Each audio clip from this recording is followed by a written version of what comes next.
Aujourd'hui, on va s'attaquer à une idée qui pourrait bien tout retourner.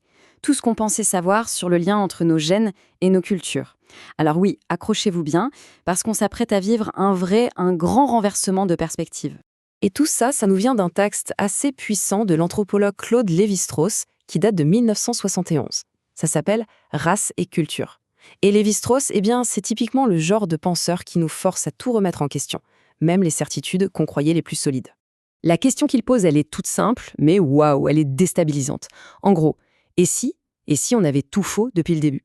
Si ce fameux lien qu'on imagine entre la biologie et la culture est en fait complètement à l'envers.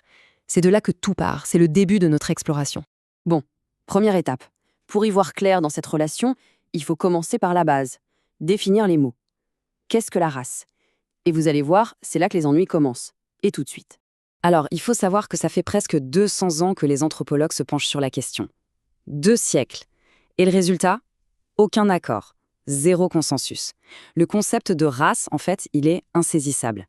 C'est simple. Dès qu'on essaye de le coincer, de le définir de façon rigoureuse, tout s'effondre. C'est un vrai casse-tête scientifique.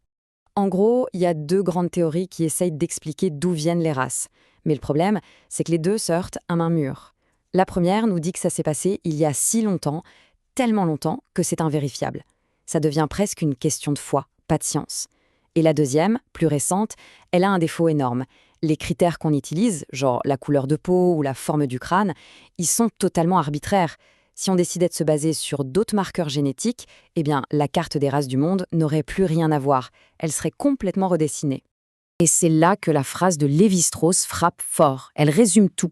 D'un côté, on a la race, un concept flou, impossible à saisir scientifiquement. De l'autre, on a la culture. Et la culture, on peut la voir, l'étudier, elle est concrète. C'est donc par là qu'il faut regarder. C'est là que la vraie réflexion peut enfin commencer. Ok, deuxième partie. Maintenant qu'on a vu le problème avec la race, attaquons-nous à une autre grande idée reçue, une idée qui a la vie dure, celle que l'humanité suit une seule et unique ligne de progrès.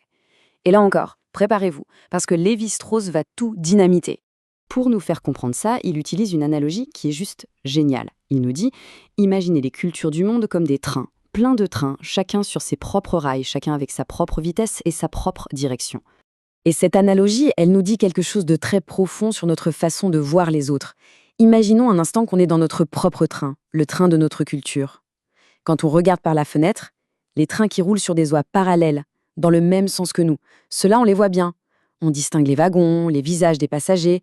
On a l'impression de les comprendre, parce qu'ils vont dans la même direction. Mais alors, que se passe-t-il quand un train arrive sur une autre voie en sens inverse? On ne voit rien. Juste un éclair, un flou, une image brouillée qui passe en une seconde. Ça nous agace même un peu.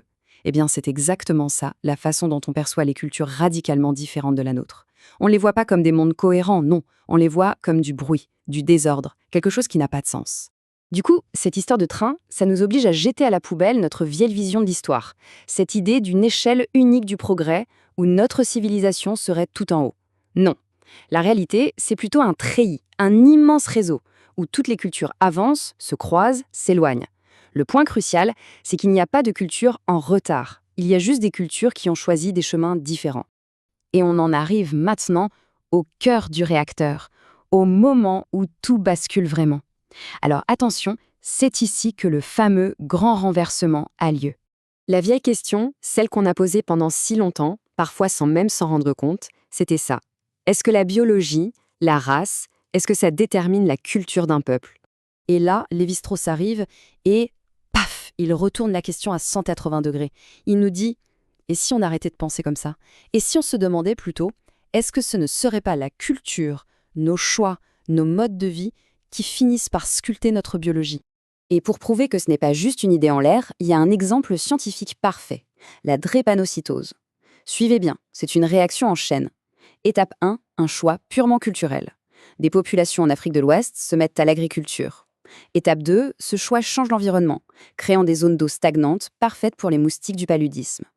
Étape 3, le paludisme explose et met une pression énorme sur la population. Et enfin, étape 4, un trait génétique qui protège du palu se répand comme une traînée de poudre. La conclusion est dingue, un choix culturel a provoqué un changement génétique majeur. La conclusion, elle est sans appel. La race n'est pas la cause de la culture. C'est en grande partie sa conséquence. C'est ça, le grand renversement. C'est bien la culture, avec ses choix et ses traditions, qui agit comme un jardinier de notre biologie, qui oriente notre évolution.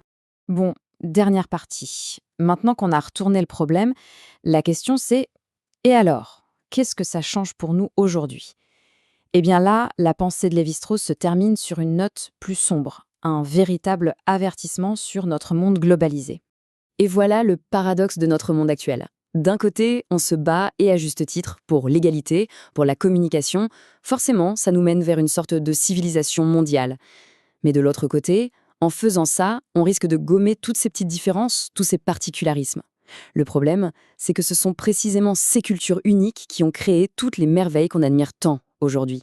Ce qui nous laisse avec une question vertigineuse. Dans un monde où tout communique avec tout le temps, instantanément, est-ce que la véritable originalité a encore une chance de survivre? Comment est-ce qu'une idée, un art, une façon de vivre vraiment nouvelle peut encore naître? Et on va se quitter sur cette pensée, qui est assez provocatrice. Pour qu'une vraie création voie le jour, il faut peut-être être un peu sourd à ce que font les autres. Il faut pouvoir les ignorer, voire les rejeter pour tracer sa propre voie. Et le danger, dans notre monde hyperconnecté, ce n'est peut-être plus le conflit, non. Le vrai danger, c'est peut-être l'uniformité, la fin de la créativité. Et ça, c'est une idée qui, des décennies plus tard, résonne encore terriblement fort.